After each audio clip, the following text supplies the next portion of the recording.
Hello दोस्तों, let's cricket में आप लोगों का स्वागत है। न्यू इंडिया समाचार मैगज़ीन वॉल्यूम 2 पर पढ़ रहे हैं हम और इशू नंबर 7 ये आपके सामने है। अक्टूबर 1 से लेकर के 15 तक की ये मैगज़ीन आपके सामने यहाँ पर आ जाती है। और इस मैगज़ीन के बारे में अगर आप देखें तो सीधे चलिए आर्टिकल्स की तरफ ही चलते हैं। और इशू नंबर 7 है। इससे पहले की सारी मैगज़ीन आपको टेलीग्राम चैनल पर भी मिल जाएंगी और प्लेलिस्ट उसकी यूट्यूब पर भी आपको अवेलेबल हो जाएगी। इसकी पीडीएफ भी नीचे टेलीग्राम चैनल पर है, एनोटेड भी और ऐसी सिंपल पीडीएफ भी आपको मिल जाएगी, हिंदी में भी इंग्लिश में भी। 13 तरह की पीडीएफ 13 लैंग्वेजेस में यहाँ पर बनती है, वो सब आपको मिल जाएंगे। ओके, चलिए आगे चलते हैं। लाइक, शेयर और सब्सक्राइब आपको यहाँ पर करना होता है।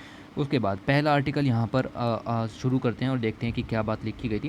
पहला आर्टिकल इन्होंने ये बताया कि बुज़ुर्गों की बात देश के साथ यहाँ पर एक प्रोग्राम जो है वो सेंट्रल गवर्नमेंट ने शुरू किया है। सेंट्रल गवर्नमेंट हैज़ स्टार्टेड बुज़ुर्गों की बात देश के साथ प्रोग्राम। ओके, इसका जो मकसद है वो आपको क्लियर हो जाना चाहिए कि जो डायलॉग है बिटवीन एल्डरली एंड यूथ, देखिए बुज़ुर्गों और यूथ के बीच में जो वाद है उसको यहाँ पर बढ़ाने के लिए ये बात की जा रही है कि उनके बीच में हम इंटरेक्शन को बढ़ावा देंगे। इससे क्या फ़ायदा होगा? इससे जो यंगर हैं उनको जो बुज़ुर्गों के एक्सपीरियंस हैं उनके बारे में पता लगेगा, बुज़ुर्गों ने क्या देखा क्या सीखा, ठीक है, अपनी पूरी लाइफ के दौरान उनको वो पता लगेगा। साथ ही जो बुज़ुर्ग हैं उनको बात करने के लिए कोई अवेलेबल हो जाएगा, ठीक है, क्योंकि उनको भी अपने एक तरीके से आप ये समझिए कि बुज़ुर्ग किससे बात करें, ठीक है, क्योंकि आप देखें लोग मोबाइलों में उलझे रहते हैं तो बुज़ुर्गों को बात करने के लिए कोई चाहिए होता है। इसी तरीके के ये प्रोग्राम यहाँ पर हैं कि उनके बीच में इंटरेक्शन यहाँ पर अब बढ़ावा जो है वो दिया जाएगा। ओके, तो ऐसा सब काम यहाँ पर हो रहा है। This is a unique program where the country's youth will spend time, तो कंट्री का जो यूथ है वो टाइम स्पेंड करेगा, इंटरेक्ट करेगा ओल्डर जनरेशन से and elder close to the 95 years और एबव, तो 95 ईयर्स और उससे एबव के लोगों से यहाँ पर बात की जाएगी। ओके, ऐसा सब ऑनलाइन भी होगा, ये सारे काम यहाँ पर चलते रहेंगे। कोई ग्रेट इंपॉर्टेंट स्कीम नहीं है, लेकिन जब आप बात कर रहे हों बुज़ुर्गों की तो ये सब चीज़ें यहाँ पर आपकी चलती रहती हैं। उसके बाद आगे बात करते हैं। दुनिया की हाईएस्ट मोटरेबल रोड लद्दाख के अंदर बुल्ट हुई है और ये आपकी 18,600 फीट की ऊंचाई पर है। केला पास लेह से गुजरेगी और पेंगोंगसो लेक तक भी ये यहाँ पर जाएगी। जनरल पब्लिक के लिए भी इसको यहाँ पर ओपन कर दिया गया है। दुनिया की सबसे ऊंची वेहिकुलर रोड है। ओके, और जनरल पब्लिक के लिए ओपन कर दिया है। ओके, साथ ही आप देखें इससे बॉर्डर सिक्योरिटी भी यहाँ पर इम्प्रूव होगी, क्योंकि जो ट्रूप्स का मोबिलाइजेशन है वो आसानी से किया जा सकता है। और लद्दाख का जो सोशल एंड इकोनॉमिक डेवलपमेंट भी इससे यहाँ पर हुआ, ठीक है। जब आप देखें इंफ्रास्ट्रक्चर क्रिएट होता है तो डेवलपमेंट तो यहाँ पर होता ही है। ओके, रोड यहाँ पर बुल्ट की गई by Indian armies 58 engineer regiment के द्वारा और केला पास फ्रॉम लेह से आपकी ये यहाँ पर गुजरेगी। ओके, ऑलराइट, तो ऐसा सब यहाँ पर है कि 41 किलोमीटर तक की जो डिस्टेंस है वो यहाँ पर कम हो जाएगी और कंस्ट्रक्शन जो है वो बिल्डिंग इंफ्रास्ट्रक्चर प्रोजेक्ट का ही हिस्सा है सब ये, ठीक है। तो ऐसे सब काम यहाँ पर चल रहा है। हाईएस्ट मोटरेबल रोड है। 3-4 पॉइंट ही तो सारे निकलते हैं, कितनी ऊंचाई पर है, कहाँ पर बनी है, कहाँ से गुजर रही है, किसने बनाई है, ठीक है, ये सारे पॉइंट इंपॉर्टेंट है, बाकी क्या पढ़ना है। Okay, now home loan will be available to the Indian post payment bank, तो पोस्ट जो पेमेंट बैंक है, ठीक है, उसके ज़रिए भी अब आप होम लोन यहाँ पर ले सकते हो। क्यों? क्योंकि इंडिया पोस्ट पेमेंट बैंक को आप यहाँ पर देखें कि now people can get housing loan from the Indian post payment bank, department of post के अंदर में जो आता है। इसके लिए इसको for this IPPB and the country's leading housing financial bank LIC housing financial bank have recently sign and agreement. Okay, तो इन दोनों के बीच में यहाँ पर जो एग्रीमेंट साइन हुआ है, अब आप डिपार्टमेंट ऑफ पोस्ट यानी कि पोस्टल सर्विसेज के ज़रिए बाया इंडियन पोस्ट पेमेंट बैंक आप हाउस लोन यहाँ पर ले सकते हो, होम लोन यहाँ पर आप ले सकते हो, ठीक है। तो ये सब यहाँ पर आपको देखने के लिए मिल जाएगा। जो इंडियन पोस्ट पेमेंट बैंक है इसका जो नेटवर्क है लगभग 650 के करीब ब्रांचेज़ यहाँ पर हैं और बहुत सारी फैसिलिटीज़ सेक्टर भी यहाँ पर खुले हुए हैं। नॉट इम्पोर्टेंट, ठीक है, बट आपको पता होना चाहिए कि किस पोस्ट पेमेंट बैंक के ज़रिए आपका ये काम यहाँ पर हो सकता है। Okay, India post payment bank यहाँ पर है जिसके ज़रिए आप होम लोन यहाँ पर परचेज़ कर सकते हो। आप new registration for Bharat series vehicle, new identity to Ek Bharat श्रेष्ठ भारत, ठीक है। तो एक भारत श्रेष्ठ भारत के अंदर में भारत BS सीरीज़ यहाँ पर लॉन्च की गई है और इस सीरीज़ के अंदर अगर आप देखें तो जब आप एक स्टेट से दूसरे स्टेट में मोबिलाइज़ करते हो या फिर आप जब एक स्टेट से दूसरे स्टेट में जाते हो तो आपको नया जो रजिस्ट्रेशन है वो कराना पड़ता है व्हीकल का।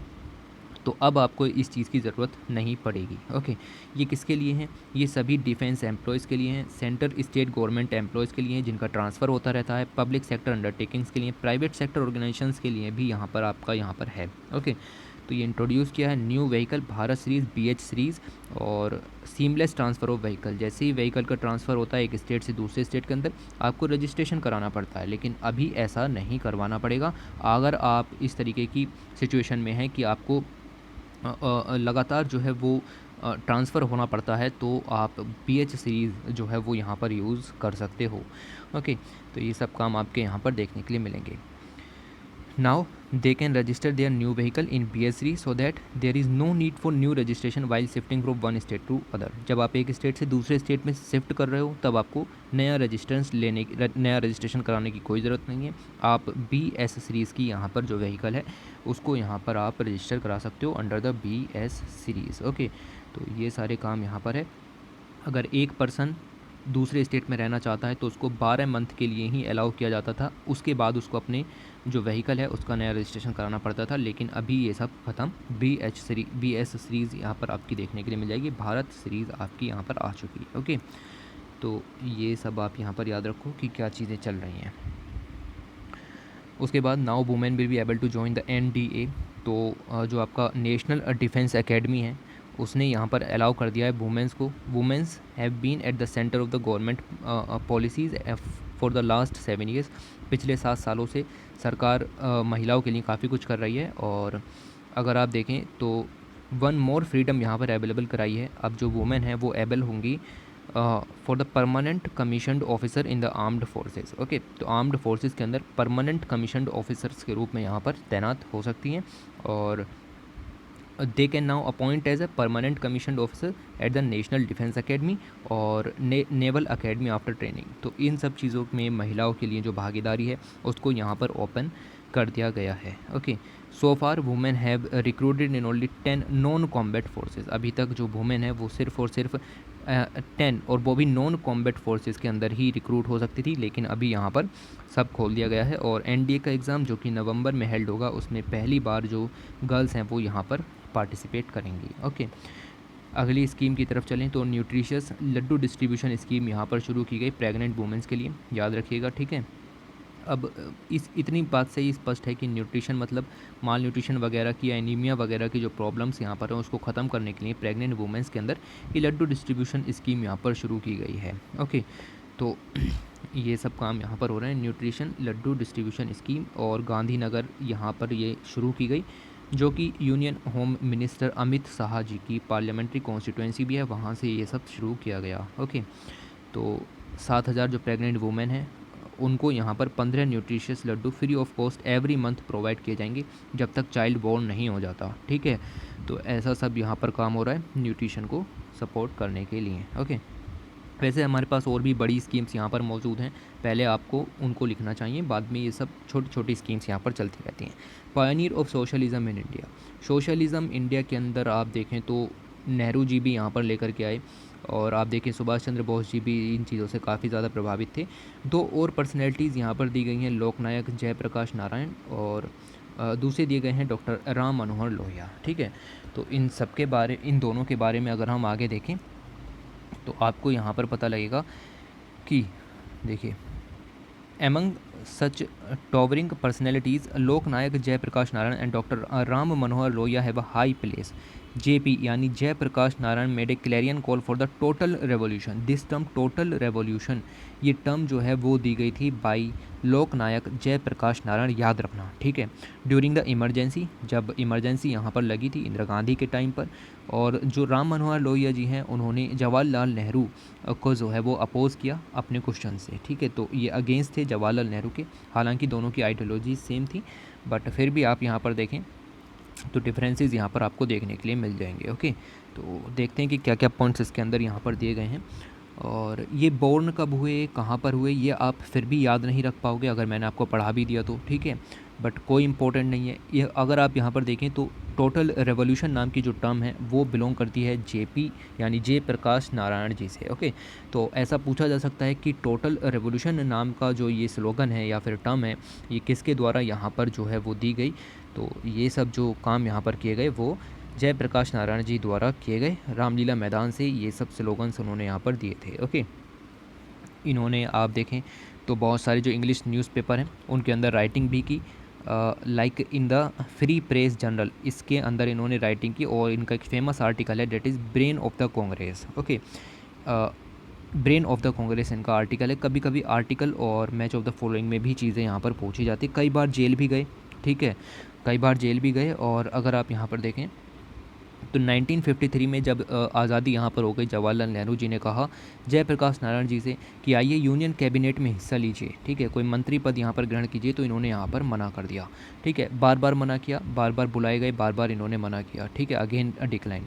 इन्होंने भूदान मूवमेंट जो कि आपका विनोबा भावे जी के द्वारा शुरू किया गया था उसके अंदर भी यहाँ पर पार्टिसिपेट किया। एक्टिव पॉलिटिक्स को ये यहाँ पर छोड़ चुके थे जब तक। ठीक है, और इन्होंने एंटी इंदिरा रैली में भी यहाँ पर जो है वो भाग लिया। मतलब जब आपका इमरजेंसी का टाइम था दिल्ली के अंदर, ओके, तो वहाँ पर एंटी इंदिरा रैली में इन्होंने पार्टिसिपेट किया और इंदिरा गांधी जी को अपोज़ किया इन्होंने यहाँ पर।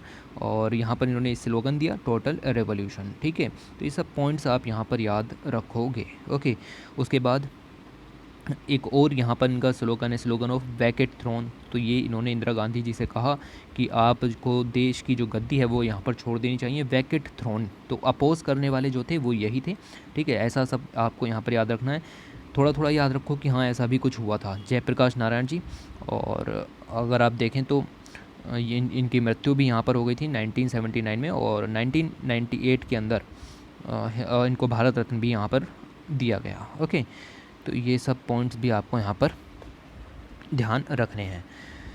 ऑलराइट, उसके बाद अगर आप यहाँ पर चलें आगे तो आपको मिलेंगे डॉक्टर राम मनोहर लोहिया जी के बारे में देख लेते हैं। डॉक्टर राम मनोहर लोहिया जी के आगे जो टाइटल लगा होता है वो युग पुरुष लगा होता है। ठीक है, ऐसे ही जयप्रकाश नारायण जी के आगे जो टाइटल है वो आपको देखने के लिए मिल जाएगा कि लोक नायक का टाइटल यहाँ पर इनको दिया गया। ठीक है, तो ये सब टाइटल यहाँ पर भूलने नहीं है, टाइटल में भी मैच ऑफ द फॉलोइंग पूछ लिए जाते हैं। ओके, तो राम मनोहर लोहिया जी की अगर हम यहाँ पर बात करें तो 1930 के अंदर जब लीग ऑफ नेशन का सेशन यहाँ पर प्रोग्रेस में था जेनेवा के अंदर, तब जो महाराजा ऑफ बीकानेर थे इन्होंने अपनी तरफ से राम मनोहर लोहिया जी को वहाँ पर पार्टिसिपेट करने के लिए भेजा था।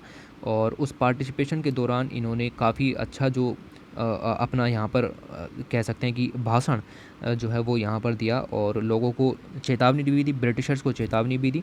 और ये जो इंसिडेंट है ये इसी के कारण ये यहाँ पर फेमस हुए। ठीक है, तो इनके फेमस होने का कारण यही था कि लीग ऑफ नेशंस का यहाँ पर सेशन हो रहा था 1930 में, और वहाँ पर एक इन्होंने देखा कि मतलब एक अच्छे वक्ता के रूप में यहाँ पर उभर के आए और वहीं से इनकी प्रसिद्धि यहाँ पर शुरू हो गई। ठीक है, अब ये इनके बारे में दिया गया है कि कहाँ पर पढ़े कहाँ पर नहीं पढ़े। मैं फिर कह रहा हूँ यूपीएससी ये सब चीज़ें नहीं पूछता है, हालांकि आपको पता होनी चाहिए, बट टाइम सेव करना भी आपकी प्रायोरिटी होनी चाहिए। ठीक है, तो ये सब चीज़ें भी आपको यहाँ पर देखनी है। इन 1934 की अगर हम बात करें, जेपी जयप्रकाश नारायण जी के साथ मिलकर के ही form the Congress Socialist Party within the Congress. ठीक है, तो very very important, Congress Socialist Party यहाँ पर इन्होंने बनाई। कांग्रेस के अंदर में ही ये वर्क करती थी। कांग्रेस एक बड़ी टर्म यहाँ पर है, उसके अंदर अलग अलग तरीके की पार्टीज़ यहाँ पर आती थी, लाइक सोशलिस्ट पार्टीज़, अलग अलग कम्युनिस्ट पार्टीज़ आ जाती थी। ठीक है, रेवोल्यूशनरीज थे, सभी इसके अंदर में यहाँ पर आपके देखने के लिए मिल जाएंगे। ओके, इन्होंने एक इम्पॉर्टेंट रोल प्ले किया इंडिया की फॉरेन पॉलिसी को यहाँ पर बनाने के लिए। ठीक है, ये played an important role in forming the basis of India's foreign policy. Quit India movement के दौरान भी इन्होंने यहाँ पर पार्टिसिपेट किया। और जब क्विट इंडिया मूवमेंट यहाँ पर चल रहा था तो आपको पता होगा बहुत सारे अंडरग्राउंड रेडियो स्टेशंस भी चलाए गए थे, लाइक उषा मेहता ने यहाँ पर चलाया था। उसी तरीके के अंडरग्राउंड रेडियो स्टेशंस जो हैं वो राम मनोहर लोहिया जी ने भी यहाँ पर चलाए थे। इन्होंने गोवा लिबरेशन मूवमेंट भी यहाँ पर जो है वो चलाया, और 25 बार ये अरेस्ट भी यहाँ पर हुए इन सब चीज़ों के लिए। और अगर आप यहाँ पर देखें तो जवाहरलाल नेहरू जी को इन्होंने यहाँ पर अपोज़ किया। ठीक है, और उनके अपोजिशन में यहाँ पर इन्होंने चुनाव लड़ने की कोशिश की, क्योंकि इन्होंने एक अपनी नई पार्टी बनाई थी, डेट इज़ को new socialist party of India. ठीक है, ये पार्टी से ये इन्होंने अपोज किया जवाहरलाल नेहरू को, लेकिन हार गए। ठीक है, ओके। और यहाँ पर आप देखेंगे लोकसभा में कई सारी स्पीचेस भी दी, और इनकी एक स्पीच जो है ये यहाँ पर काफ़ी ज़्यादा फेमस हो जाती है।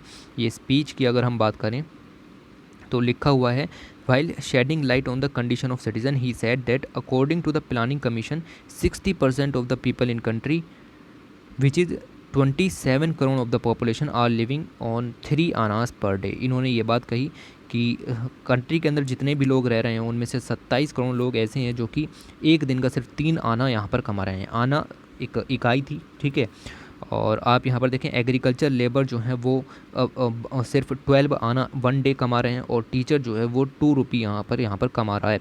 और प्राइम मिनिस्टर जो है वो अपने कुत्ते के ऊपर 25 से 30,000 रुपये स्पेंड कर रहे हैं। ठीक है, 3 रुपये पर डे, सॉरी 3 रुपये पर डे अपने डॉग के ऊपर। जवाहरलाल नेहरू जी को अपोज करते हुए ये बात कही थी इन्होंने, और इन्होंने ये भी कहा कि खुद के ऊपर 25 से 30,000 रुपये यहाँ पर डेली के स्पेंड करते हैं, और लोग भूखे यहाँ पर मर रहे हैं। इन्हीं सब बातों के ऊपर इन्होंने यहाँ पर अपोज़ किया। तो ये आप इतना यहाँ से याद रखने की कोशिश करें। कोई भी पॉइंट घुमा फिरा के आपको दिया जा सकता है, ऊपर आपको इनके बारे में डिटेल दे देगा, नीचे पूछेगा कि ये डिटेल निम्नलिखित में से किस लीडर से संबंधित हैं। तो आपको पता होना चाहिए कि राम मनोहर लोहिया जी से संबंधित हैं या किस से संबंधित हैं।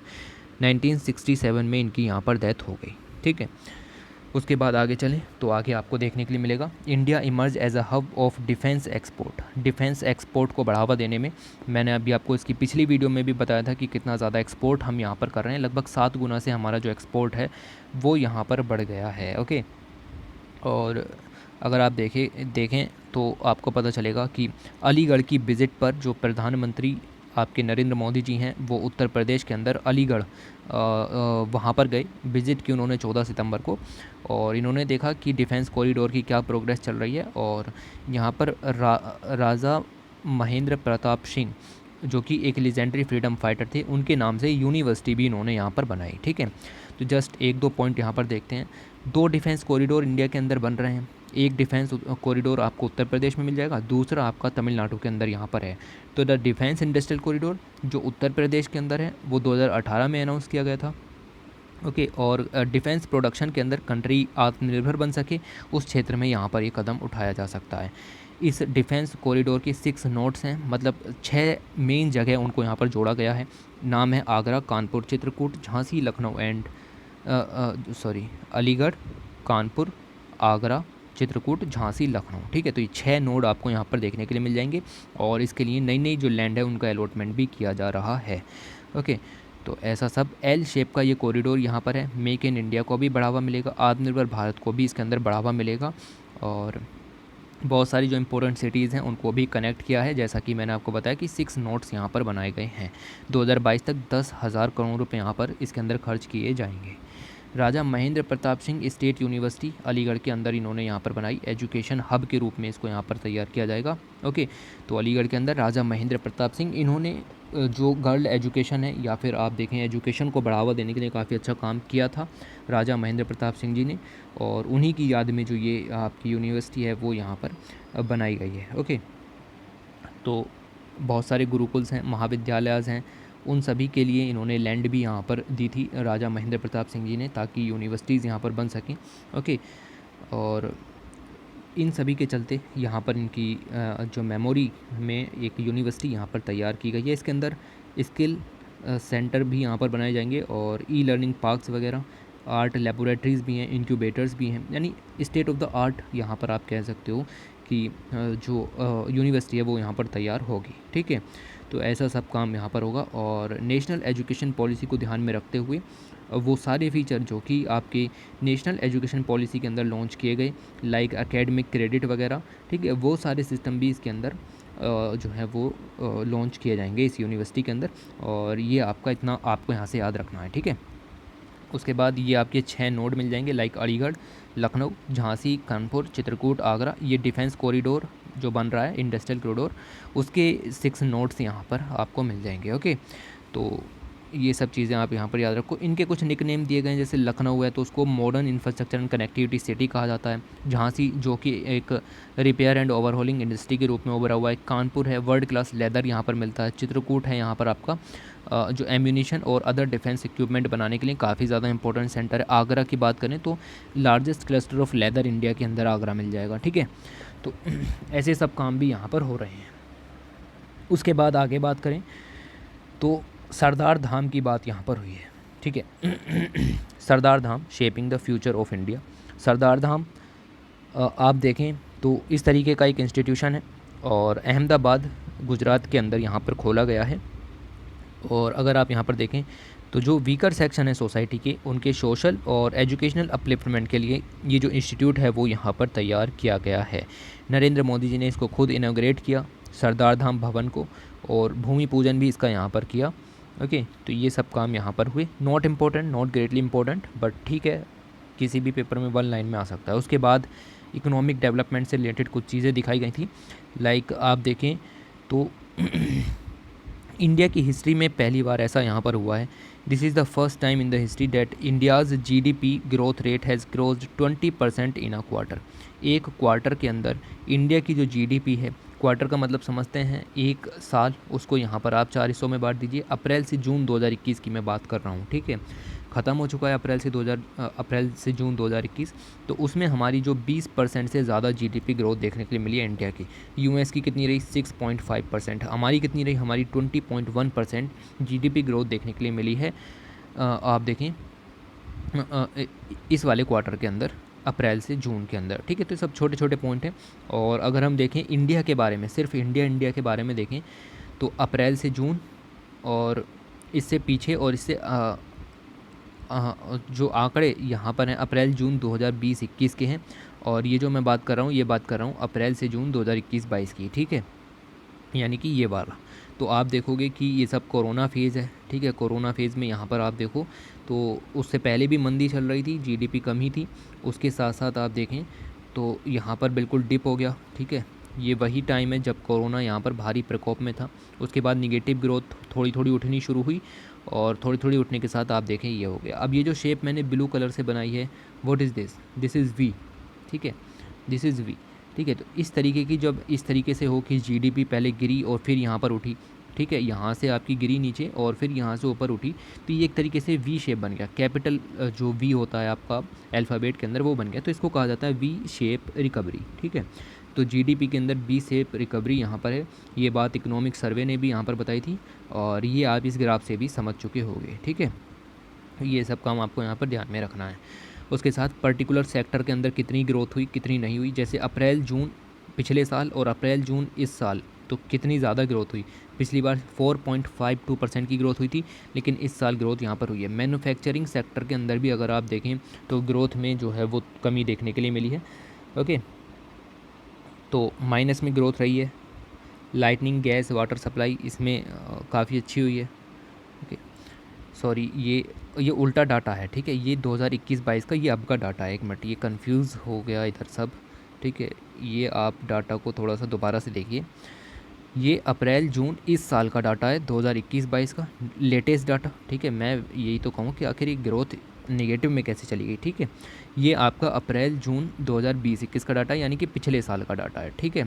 पिछले साल हमारी एग्रीकल्चर के अंदर जो ग्रोथ थी वो लगभग आपको देखने को मिलेगा 8.21 की थी, लेकिन इस साल ये ग्रोथ यहाँ पर कम हो गई है, ठीक है। मैन्युफैक्चरिंग के अंदर निगेटिव में ग्रोथ थी, लेकिन पॉजिटिव में हुई। क्यों? क्योंकि हमने जो प्रोडक्शन लिंक्ड इंसेंटिव स्कीम है, ठीक है, PLI स्कीम, जो पहले 10 सेक्टर के लिए, फिर अलग अलग 2, अलग अलग 1, ठीक है, इन सब सेक्टर्स के लिए यहाँ पर शुरू की गई। लेटेस्ट जो है वो टेक्सटाइल सेक्टर के लिए भी यहाँ पर शुरू की गई है, ओके। उसी के कारण आपको मैन्युफैक्चरिंग सेक्टर के अंदर इतनी ग्रोथ देखने के लिए मिलेगी। कंस्ट्रक्शन के अंदर भी आपको काफ़ी ज़्यादा ग्रोथ देखने के लिए मिलेगी, ओके। बिज़नेस, होटल, ट्रांसपोर्ट, इनके अंदर भी ग्रोथ, क्योंकि कोरोना के दौरान निगेटिव ग्रोथ थी, लेकिन अभी आप देखें तो सब पॉजिटिव ग्रोथ यहाँ पर है। तो GDP की बात करें 2020-21 में माइनस में थी, लेकिन अभी बढ़ करके जो है वो प्लस में 20.1% यहाँ पर ग्रोथ देखने के लिए मिलेगी, ओके। साथ ही GST कलेक्शन भी आप देखें तो पिछले 11-12 महीनों से 1 लाख करोड़ रुपए से ज़्यादा का जो है हम यहाँ पर GDP का कलेक्शन कर रहे हैं, ठीक है। तो यहाँ पर आप देखो कि हर एक जो फिगर है वो 1 लाख करोड़ रुपए से ऊपर का है, तो 1 लाख करोड़ से ज़्यादा का जीडीपी कलेक्शन यहाँ पर हो रहा है। ओके, फिर एक होते हैं कोर सेक्टर्स। कोर सेक्टर्स के अंदर आपके coal, crude oil, natural gas, refinery products, fertilizer, steel, cement and lightning आ जाते हैं। और इन सभी के अंदर पर्टिकुलर ग्रोथ कितनी हुई, नॉट इम्पोर्टेंट, क्योंकि ये आपका डेली बेसिस पर भी काम आता रहता है, तो आपको नहीं पढ़ना है। फिर एफडीआई भी यहाँ पर काफ़ी ज़्यादा इम्प्रूव हुआ है। अब ये सब डाटा दिया गया है, डाटा आपको यहाँ पर नहीं पढ़ना कि कितने बिलियन का एफडीआई कहाँ पर यहाँ पर आया, ठीक है, तो ऐसा नहीं पढ़ना है। उसके साथ साथ आगे बात करें तो make in India products get the same affinity as the Hare Krishna, ठीक है। तो कहने का मतलब ये है कि आप देखें कि पीएम ने, आप ये समझिए कि पहले एक ये यहाँ पर आपको दिया गया है, एक सोसाइटी के बारे में दिया गया है जिसका नाम है आपका श्रीला भक्ति वेदांता स्वामी प्रभु जी। इन्होंने यहाँ पर फाउंड किया था एक इंस्टीट्यूशन, एक सोसाइटी, जिसका नाम है international society for Krishna consciousness, ISKCON, ठीक है। ये सोसाइटी इन्होंने यहाँ पर फाउंड की थी। इस सोसाइटी का दूसरा नाम है हरे कृष्णा मूवमेंट, ठीक है, तो इस मूवमेंट को हरे कृष्णा मूवमेंट भी कहा जाता है। द वे प्रभुपाद स्वामी, जिन्होंने ये चीज़ यहाँ पर बनाई, ISKCON, ठीक है। तो ये कृष्ण भगवान के काफ़ी ज़्यादा डिवोटी थे। आपको पता हो तो जो लॉर्ड कृष्णा है वो हिंदू गॉड हैं, ठीक है। तो हिंदू माइथोलॉजी के अंदर वो यहाँ पर आपके आते हैं और उनके डिवोटी यहाँ पर थे और इन्होंने यहाँ पर ये सब काम किए थे। तो इन्हीं के लिए ये सब जो है वो इनकी 125वीं बर्थ एनिवर्सरी यहाँ पर थी और पीएम ने कई सारे जो छोटे छोटे प्रोग्राम्स हैं वो यहाँ पर किए, इनको रिमेंबर किया, रिमेंबर्ड हिम, और उनके लिए कमोमेटिव कॉइन भी यहाँ पर शुरू किया, 125 रुपये का कमोमेटिव कॉइन भी यहाँ पर शुरू किया, और ये सब इन्होंने यहाँ पर बात की, ठीक है। शीला प्रबुद्ध स्वामी, उन्होंने भक्ति योग का पाथ भी यहाँ पर दिखाया था, ओके, और कई सारी किताब भी लिखी उन्होंने यहाँ पर। और जो ये इंस्टीट्यूट इन्होंने यहाँ पर तैयार किया, international society for Krishna consciousness, इसका जो काम था वो ये था कि श्री कृष्ण से रिलेटेड जितने भी आर्टिकल्स यहाँ पर मौजूद हैं, like the famous book Gita, उसको यहाँ पर इन्होंने अलग अलग लैंग्वेजेस के अंदर ट्रांसलेट किया ताकि पूरी दुनिया को पता चल सके कि क्या है, ठीक है, क्या भगवत गीता के अंदर लिखा गया है। इंग्लिश में भी ट्रांसलेट किया, अलग अलग भाषाओं में भी यहाँ पर ट्रांसफ़र किया। वैदिक लिटरेचर का इंपॉर्टेंस पूरी दुनिया को बताया अलग अलग भाषाओं में ट्रांसफ़र करके, ओके। तो ये सब चीज़ें आपको यहाँ पर पता होनी चाहिए कि क्या क्या काम चल रहे हैं, थोड़े थोड़े से याद रखो, ऐसा सब होता है। फिर कुछ कैबिनेट डिसीजंस यहाँ पर लिए गए। कैबिनेट डिसीजंस के अंदर अगर हम बात करें तो प्रोडक्शन लिंक्ड इंसेंटिव, जैसा कि अभी अभी मैंने आपको बताया, टेक्सटाइल इंडस्ट्री के अंदर यहाँ पर शुरू की गई है, ठीक है। अब ये प्रोडक्शन लिंक्ड इंसेंटिव स्कीम के अंदर अगर आप देखें तो इंडिजीनियस मैन्युफैक्चरिंग को यहाँ पर बढ़ावा देना है। जैसे पिछले साल आपने 100 रुपये का प्रोडक्शन किया और इस साल आपने 110 रुपये का प्रोडक्शन किया, तो जो 10 रुपये का आपने एक्स्ट्रा प्रोडक्शन किया है, सरकार आपको उस 10 रुपये का कुछ परसेंट एज अ सब्सिडी यहाँ पर अवेलेबल कराएगी। This is called production linked incentive scheme, ठीक है। तो ये सब काम यहाँ पर किए गए हैं। इंडिया की अगर हम बात करें तो मैन मेड फाइबर का सेकंड लार्जेस्ट प्रोड्यूसर है और दुनिया भर में टेक्सटाइल जो एक्सपोर्टर है उसमें 6ठे नंबर पर इंडिया यहाँ पर आता है। इंडिया जो है वो 5% कंट्रीब्यूट करता है क्लॉथिंग के ग्लोबल ट्रेड के अंदर, ठीक है। तो ऐसे सब पॉइंट भी यहाँ पर निकल करके आते हैं। दूसरा अगर हम बात करें, कोर डिसीज़न यहाँ पर लिया गया कि हम जो है वो 56 यानी कि 56 C295 MW ट्रांसपोर्ट एयरक्राफ्ट जो यहाँ पर आप देखेंगे उसको प्रक्योर करेंगे दूसरी कंट्रीज से, ठीक है। तो this is a unique initiative जो सेल्फ लाइंस है इंडिया के डिफेंस सेक्टर के अंदर, एयरफोर्स के अंदर। उसके लिए हम यहाँ पर जो एयरफोर्स है वो नए एयरक्राफ्ट यहाँ पर प्रक्योर करेगी जिनका नाम दिया गया है, कोई फैंसी नाम नहीं है, स्पेन से इनको प्रक्योर किया जाएगा, ठीक है। ऐसा सब छोटा पॉइंट यहाँ पर याद रखो। फिर keeping in mind the interest of farmers, central government ने राबी क्रॉप्स के लिए एमएसपी को हाइक कर दिया, इंक्रीज़ किया, ठीक है। एमएसपी को इंक्रीज़ किया है यहाँ पर। तो अगर आप यहाँ पर देखें तो 2022-23 सेशन के लिए ये सारा काम यहाँ पर किया गया है। With the increase in remunerative price of oil seeds, pulses, coarse cereals, farmers को जो है वो 100% return on the cost of production मिलेगा। आप देखें लेंटिल्स पर उसको लगभग 80% तक रिटर्न मिल जाता है on the cost of production, okay. जितना भी इसकी प्रोडक्शन की कॉस्ट आई, प्रॉफिट के अलावा आपको उसको उतना और अवेलेबल कराना है, ठीक है। इट हैज़ बीन फिक्स्ड अब ये सब थोड़ा छोटा डाटा यहाँ पर हो जाएगा, इसको इग्नोर करने की कोशिश करें। हमारा मकसद ये है कि किसान को अपनी कॉस्ट ऑफ प्रोडक्शन का 100% रिटर्न यहाँ पर अवेलेबल हो जाए किसी भी तरीके से, और फार्मर्स की इनकम को 2022 तक डबल भी करना है, ठीक है। उसके साथ साथ ब्रिक्स की मीटिंग यहाँ पर हुई, और BRICS has become an influential voice for emerging economies in the world. BRICS के अंदर 5 कंट्रीज़ आ जाते हैं, Brazil, Russia, India, China, South Africa. ये आपकी अगर आप देखें तो पाँचों कंट्रीज़ का अपना अपना टेन्योर आता है, हर साल एक ना एक कंट्री इनमें से, जैसे पहले साल ब्राज़ील ने की आपकी जो चेयरमैनशिप है, फिर रशिया करेगा, फिर इंडिया, फिर चाइना, फिर साउथ अफ्रीका। तो 13वीं ब्रिक्स मीटिंग यहाँ पर हुई, और पीएम जो नरेंद्र मोदी हैं उन्होंने इस मीटिंग को चेयर किया। सेकंड टाइम ये काम यहाँ पर हुआ, ठीक है। सेकेंड टाइम जो इंडिया के जो नरेंद्र मोदी जी उन्होंने इस चीज़ को यहाँ पर हुआ। पहले जो हुआ था वो 2016 में हुआ था गोवा की समिट में, ठीक है। तो आप देखो 2016 में इंडिया ने किया, 2017 में चाइना करता, 2018 में साउथ अफ्रीका, 2019 में ब्राज़ील, 2020 में रशिया, 2021 में फिर से इंडिया, ठीक है। तो ऐसा सब आप यहाँ पर याद रखो। थीम क्या थी समिट की?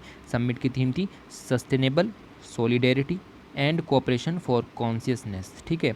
इंडिया ने ये भी कहा कि हमें टेररिज्म के ख़िलाफ़ यहाँ पर लड़ना है, अगेंस्ट टेररिज्म यहाँ पर होना है। और सितंबर 2006 में इसको यहाँ पर बनाया गया था। The year grouping has also completed 15 years of its foundation. 2006 में बनाया गया था और 15 साल यहाँ पर हो चुके हैं। कुछ फोकस यहाँ पर किए गए, लाइक आप देखें कि अगले जो 15 साल हैं ब्रिक्स का जो इम्पोर्टेंस है उसको और ज़्यादा बढ़ाना है। पहली ब्रिक्स डिजिटल हेल्थ समिट भी यहाँ पर हुई, ओके। तो ब्रिक्स है, ब्रिक्स के अंदर ब्रिक्स एग्रीकल्चर मिनिस्टर समिट होगी, ऐसे ही आपकी डिजिटल हेल्थ समिट भी यहाँ पर हुई, ओके। इंट्रा ब्रिक्स ट्रेडिंग को भी फैसिलिटेट करने की बात यहाँ पर हुई। साथ ही आप देखें तो BRICS vaccine research and development centre बने, उसके ऊपर भी बात हुई। साथ ही BRICS alliance for green tourism बने, ये भी एक नया इनिशिएटिव यहाँ पर लॉन्च किया गया, ओके। तो ये सब चीज़ें भी आप यहाँ पर याद में रखोगे। For the first time BRICS has taken a common position of strengthening multilateral system. तो पांचों कंट्रीज़ ने मल्टीलेटरल सिस्टम तैयार करने की बात की है, एक कॉमन पोजीशन ब्रिक्स की यहाँ पर तैयार हो, उसके ऊपर भी बात की है, और टेररिज्म के खिलाफ लड़ने की भी बात की है। टोटल 4 प्रायोरिटी एरियाज़ यहाँ पर बताए हैं। पहला मल्टीलेटरल सिस्टम, उसमें रिफॉर्म करने हैं, काउंटर टेररिज्म उस पर भी फोकस करना है, और डिजिटल टेक्नोलॉजी मेजर्स को अपनाना है ताकि सस्टेनेबल डेवलपमेंट गोल जो कि नंबर में 17 2030 तक पूरे करने हैं उनको भी यहाँ पर हमें ध्यान देना है। Fostering people to people reconciliation, तो पीपल टू पीपल कनेक्शन भी यहाँ पर इम्प्रूव करना है, ओके। तो ऐसा सब काम भी आपको यहाँ पर देखने के लिए मिल जाएगा। उसके बाद आगे चलें, आज़ादी का अमृत महोत्सव, वीर चंद्र सिंह गढ़वाली, ठीक है।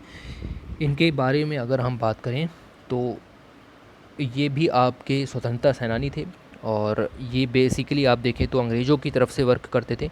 जब आपके खान अब्दुल गफ़ार खान की अगर हम बात करें, पठान थे। पठान यहाँ पर आप देखें तो जो मूवमेंट यहाँ पर चल रहा था, मूवमेंट का नाम अगर आपको पता हो तो रेड शर्ट्स के नाम से ये मूवमेंट यहाँ पर था, ओके।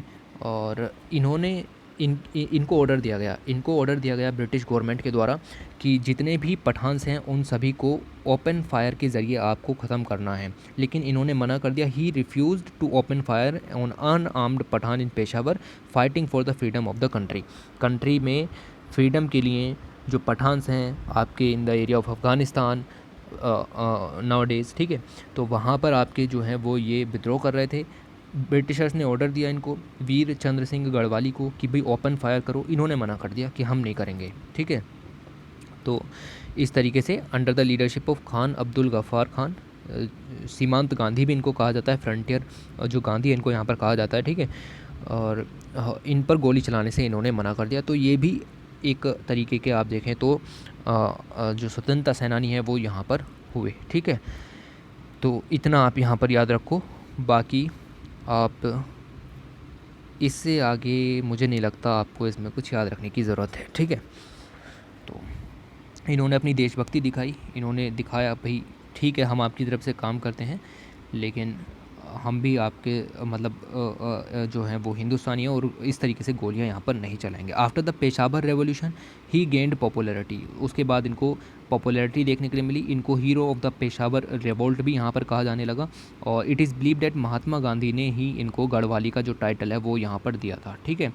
तो ये वेरी वेरी इंपॉर्टेंट पॉइंट यहाँ से निकल के आया कि गढ़वाली का टाइटल जो है वो महात्मा गांधी जी ने इनको यहाँ पर दिया था। ओके, बाद में इनको आर्मी से हटा दिया गया और डेथ पेनल्टी की भी सज़ा यहाँ पर दी गई थी। ओके, उसके साथ साथ एक और लीडर आपको यहाँ पर मिल जाएंगे और लीडर का नाम है उत्कल मानी गोपबंधु दास। ठीक है, तो उत्कल मानी से ही आपको यहाँ पर समझ में आ जाना चाहिए कि उड़ीसा से ये बिलोंग करते हैं। ओके, और वाजा दरिद्र सखा, तो इनको दरिद्र सखा के नाम से भी जाना जाता है। इन्होंने हमेशा गरीबों की मदद यहाँ पर की है। दरिद्र सखा, फ्रेंड ऑफ द पुअर, ठीक है, या फिर मर्सीफुल लेवल, इन सभी के नाम से इनको यहाँ पर जाना जाता है। और ये सोशल वर्कर थे, फ्रीडम फाइटर थे, जर्नलिस्ट थे, उड़ीसा से बिलोंग करते थे, एक सोशल वर्कर के रूप में गरीबों के दिलों तक पहुँचे। ठीक है, और वहाँ पर फ्लड वगैरह आती थी, कोई भी जो बीमारी यहाँ वहाँ पर आती थी। ओके, वहाँ पर इन्होंने सराहनीय काम किया गरीबों के लिए। ठीक है, ऐसा सब इन्होंने यहाँ पर किया। थोड़ा सा तो याद रखो क्या चीज़ें यहाँ पर चल रही हैं। उत्कल मानी इनका टाइटल है। ठीक है, तो गोपबंधु दास इनको यहाँ पर कहा जाता है दरिद्र सखा। ओके, इतना सब आपके काम का यहाँ पर था आपकी इस मैगज़ीन के अंदर, न्यू इंडिया समाचार मैगज़ीन वॉल्यूम 2 इशू नंबर 7 के अंदर 1 से लेकर के 15 अक्टूबर। ये सारी चीज़ें आपके काम की थी। इसी के साथ वीडियो को एंड करते हैं। Thanks for watching, take care.